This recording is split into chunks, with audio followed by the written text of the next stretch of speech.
దేవుడిచ్చిన ఈ ప్రత్యేక సమయాన్ని బట్టి ఈ వర్తమానాన్ని వింటున్న మీకు అందరికీ నా హృదయపూర్వక వందనాలు తెలియజేసుకుంటున్నాను. దేవుడిచ్చిన ఈ ప్రత్యేక సమయంలో మరి దేవుని వాక్యాన్ని మీకు అందించడానికి ప్రభు యొక్క సన్నిధిలో చాలా సంతోషిస్తూ ఉన్నాను. మరి ఈ కార్యక్రమాన్ని వీక్షిస్తున్న మీరందరూ కూడా అనేకులకి వాక్యాన్ని పంపించి ఈ పరిచర్యలో సహకరించాలని ప్రేమపూర్వకంగా మిమ్మల్ని కోరుతూ ఉన్నాను. ఈ ఛానల్ ఇంకా ఎవరైనా సబ్స్క్రైబ్ చేసుకోకపోతే తప్పకుండా చేసుకోవాలని ప్రేమతో కోరుతున్నాను. అనేకులకి వాక్యాన్ని పంపించి ఈ పరిచర్యలో సహకరించండి. దేవుడిచ్చిన ఈ పరిశుద్ధ గ్రంథము నుండి ఈరోజు మనం ధ్యానించేటటువంటి అంశం ఏంటంటే అభిషేక తైలం. అంటే అభిషేక తైలాన్ని చాలామంది పండుగగా ఏర్పాటు చేసి అభిషేక తైలం పండుగ అని చెప్పి చాలా చోట్ల మనం చూస్తూ ఉన్నాం. అసలు అభిషేక తైలం అనేటటువంటిది నర శరీరం మీద పోయవచ్చా? మనం చూద్దాం. నిర్గమకాండము 30 32 వచనం. దానిని నర శరీరం మీద పోయకూడదు. దానిని నర శరీరం మీద పోయకూడదు. దేన్ని? అభిషేక తైలం. మీరు అనుకోవచ్చు, మరి యాకోబు పత్రికలో నూనె రాసి ప్రార్థన చేయమని ఉంది కదా, మరి అదేం తైలం అనుకుంటారా? అది నూనె, కానీ ఇది అభిషేక తైలం. ఇది ప్రతిష్ఠించడానికి వాడే తైలం. దీన్ని తయారు చేయడానికి ఉపయోగించినటువంటి వస్తువులు మనం చూస్తే, మనము నిర్గమకాండము 30 వచనం లేక 23 వచనంలో మనం చూస్తే ఇక్కడ రాయబడిన మాట ఏంటంటే, యెహోవా మోషేతో ఇట్లనను, నీవు ముఖ్యమైన సుగంధ సంభారములలో పరిశుద్ధ స్థల సంబంధమైన తులము చొప్పున అచ్చమైన గోపురసము 500 తులములు. ఎంతండి? అచ్చమైన గోపురసము 500 తులాలు. అదే రీతిగా సుగంధము గల లవంగ పట్ట దానిలో సగం, అంటే 250 తులములు. ఇవన్నీ తీసుకుని లవంగ పట్ట తీసుకొని తర్వాత సుగంధ ద్రవ్య మేళకు కావలసిన నిమ్మగడ్డి నూనె, అది 250 తులాలు నిమ్మగడ్డె నూనె. ఇవన్నీ కూడా మీరు నిర్గమకాండంలో 30 అధ్యాయంలో చూడవచ్చు. ఎందుకంటే ఇప్పుడు ఇది చాలా చోట్ల ఇది చాలా సంచలనాన్ని సృష్టిస్తూ జనులు ఆరాధన మానేసేసి ఆ మధ్య స్వస్థత ప్రార్థనలు అని పెట్టేవారు. ఇప్పుడు స్వస్థతలు మారి రంగు మార్చుకుని ఇప్పుడు అభిషేక తైల పండుగలుగా మార్చబడ్డాయి. మీరు ఎక్కడన్నా అలాంటి ఫ్లెక్సీలు చూసే ఉంటారు. అభిషేక తైలం పండుగ అంటండి. అసలు అభిషేక తైలం గురించి వీళ్ళకి తెలియాలి ముందు. అభిషేక తైలం తయారు చేయడానికి మనం చూస్తున్నాం కదా, అచ్చమైన గోపురసము 500 తులాలు. అలాగే దాంట్లో సగము లవంగ పట్ట అని, దాంట్లో సగం అంటే 250 తులాలు. అలాగే 250 తులాలు నిమ్మగడ్డె నూనె. అసలు ఈ వస్తువులన్నీ కొని ఈ తైలాన్ని తయారు చేయాలి. ఇది తయారు చేయడానికి చిన్న విషయం కాదు. ఎంత ఖర్చు అవుద్దో మీకు తెలుసు. ఇప్పుడు ఇలాంటి తైలం పట్టుకొచ్చి పోస్తే, ఈ తైలం పోస్తేనంట అది ఎక్కడైతే తగులుతుందో అది ప్రతిష్ఠితమైపోవాలి. ఇక్కడ నరశరీరం మీద పోయకూడదంటే దాని అర్థం ఏంటి? మనుషుల మీద పోయొద్దని కాదు. మనుషుల మీద పొయ్యాలి, కానీ అది ఎక్కడ పొయ్యాలి అని చూస్తే ఎవరికి పొయ్యాలంటే ఇంకా ప్రభువు నిమిత్తముగా ప్రతిష్ఠించబడతాము అన్నవారికి, ఇంకా ప్రభువుకై ప్రతిష్ఠితమైపోతాము.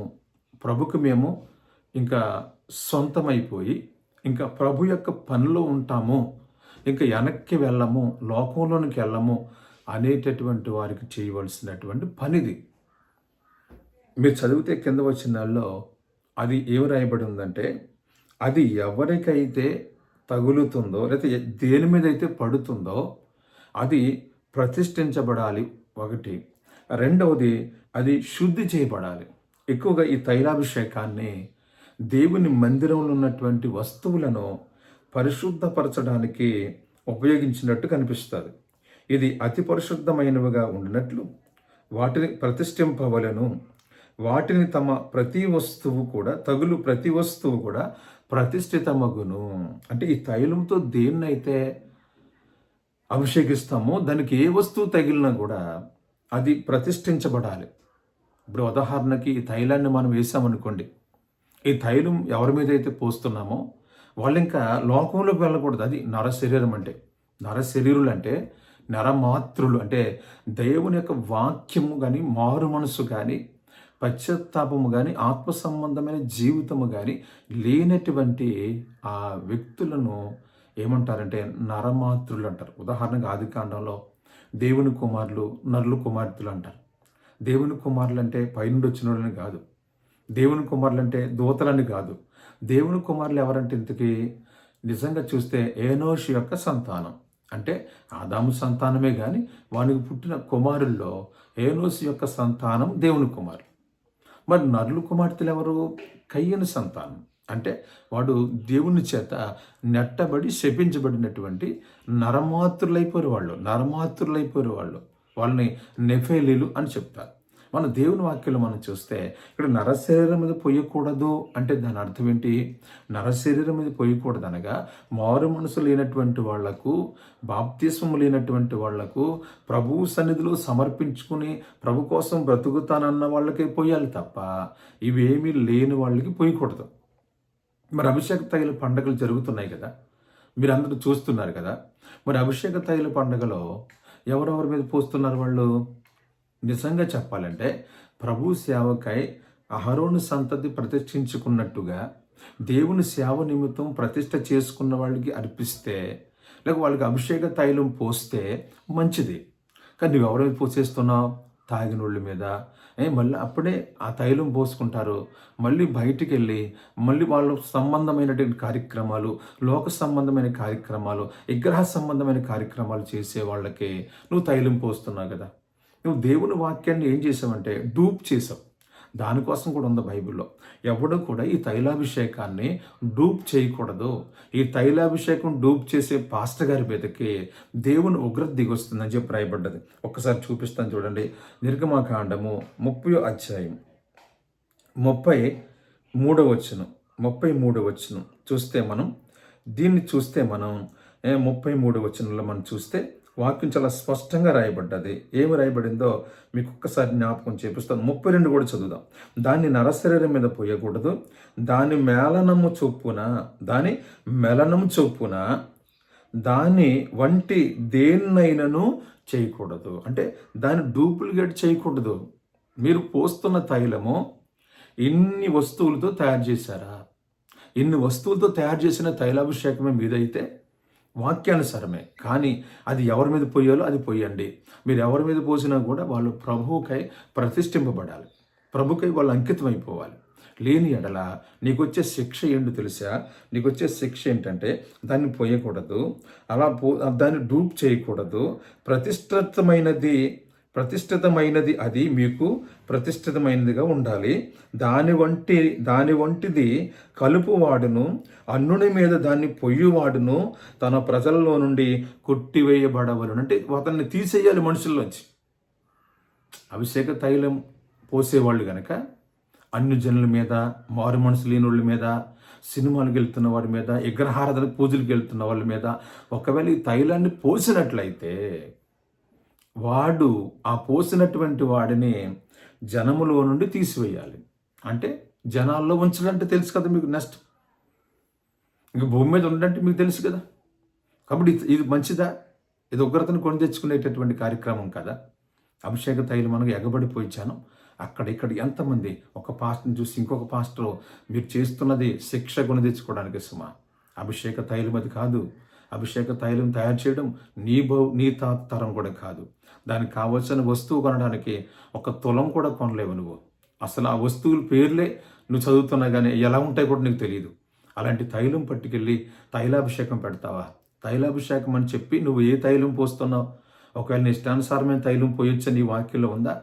ఎంత స్పష్టంగా చెప్పాడు, ఎవడో కూడా డూప్లికేట్ చేయకూడదు, దాని పోలిక చొప్పున మరొకటి చేయకూడదు, దాని యొక్క పోలికలు అయితే దాని వంటిది కలిపేవాడు అన్యుని మీద దాన్ని పొయ్యివాడును తన ప్రజల్లో నుండి కొట్టివేయవలెను. ఇది అభిషేక తైలం చేస్తే వాళ్ళకి వచ్చే శిక్ష ఏంటంటే, వారిని ప్రజల నుంచి తీసేస్తున్నాడు, వాళ్ళని భూమి మీద నుండి తీసేస్తున్నాడు. ఈ శిక్ష కొని తెచ్చుకుంటావా తైలాభిషేక పండుగ పెట్టి? ఈ శిక్ష వల్ల నువ్వు తప్పించుకుంటావా? ఎంతోమంది మీరు అనుకోవచ్చు, మేము తైలం పోస్తున్నాము, చక్కగా జనం వస్తున్నారని. వాళ్ళు వస్తారు, మంచిదే, కానీ శిక్ష నీకు. ఎందుకు తెలుసా? తైలాభిషేకం పండగ పెట్టకూడదు. తైలాభిషేకం దేవుడిది కాదు. తైలాభిషేకం పోస్తున్న వాళ్ళు ఇప్పుడే బంద్ పెట్టండి, లేని ఎడల దేవుడు మిమ్మల్ని జనములోంచి కొట్టివేస్తాడు, అంటే భూమి మీద లేకుండా తీసివేస్తానని మాట్లాడుతున్నాడు. ఇది నేను చెప్పిన మాట కాదు, పరిశుద్ధ గ్రంథం చెప్తున్న మాట. ఏమని మళ్ళీ చెప్తుంది? 32 వచనం, దాని నరశరీరం మీద పోయకూడదు, దాని మెరణము చొప్పున దానిని వంటి దేనినైనను చేయకూడదు, అది ప్రతిష్ఠమైనది మీకు ప్రతిష్ఠితమైనదిగా ఉండవలను. దాని వంటిది కలుపువాడు చూసారండి, దాని వంటిది కలుపువాడు అన్యుని మీద దాన్ని పొయ్యువాడు తన ప్రజల్లో నుండి కొట్టివేయవలను అని చెప్పుము. ఈరోజు చెప్తున్నాము, దేవుడు చెప్పిన మాట మీకు. ఇంకే పండుగలు లేవు ప్రజలను దోచుకోవడానికి. మీరు ప్రజలను పాడు చేసేటటువంటి, ప్రజలను దారి మళ్లించేటటువంటి కార్యక్రమాలు చేసేది.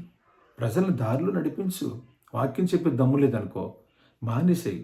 స్వస్థతలు, అద్భుతాలు, దెయ్యాలు వెళ్ళగొడతాము, నూనెలు పోస్తాము, తైలం రాస్తాము, ఏంటి దరిద్రం? ఇది బైబిల్కి వ్యతిరేకమైన కార్యక్రమాలు కదా. ప్రభు ఏమన్నాడు? సర్వసృష్టికి వెళ్ళి స్వార్థ ప్రకటించండి, నమ్మి బాప్తిసం పొందిన వాడు రక్షించబడతాడని చెప్తే, స్వార్థ చెప్పేది లేదు. కానీ సూచక్రియలు కనపరుస్తారా? అద్భుతాలు కనపరుస్తారా? ప్రజలకు స్వస్థతలు చేస్తారా? ఎవరికి చేస్తున్నారు మీరు? అన్యులకు కదా, అన్ని జనులకు కదా మీరు చేసేది. కాబట్టి జాగ్రత్త. తైలాభిషేక పండగ తప్పు. తైలాభిషేకం పోసేవాడిని దేవుడు శిక్షించక తప్పడు. కాబట్టి ఈ వాక్యం నిన్ను భయపడి మార్చుకుంటే మంచిది. నువ్వు సరైన సేవ చేయి. ఆది అపోస్తుల బోధ ప్రకటించు. ప్రభు కై నిలబడు. ప్రభువు నీకు సహాయం చేసి నడిపించునుగాక. ఆమేన్. మన ప్రభు అయిన యేసుక్రీస్తు కృపయు, మన తండ్రి అయిన దేవుని ప్రేమయు, పరిశుద్ధాత్మ సహవాసము మీకు అందరికీ తోడుగుంటునుగాక. ఆమేన్. ఆమేన్. అందరికీ వందనాలు. తప్పకుండా ఈ వాక్యాన్ని అనేకులకు షేర్ చేసి ఈ పరిచర్యలో తోడ్పడండి. దేవుడు మిమ్మలను ఆశీర్వదించునుగాక. ఆమేన్. ఆమేన్.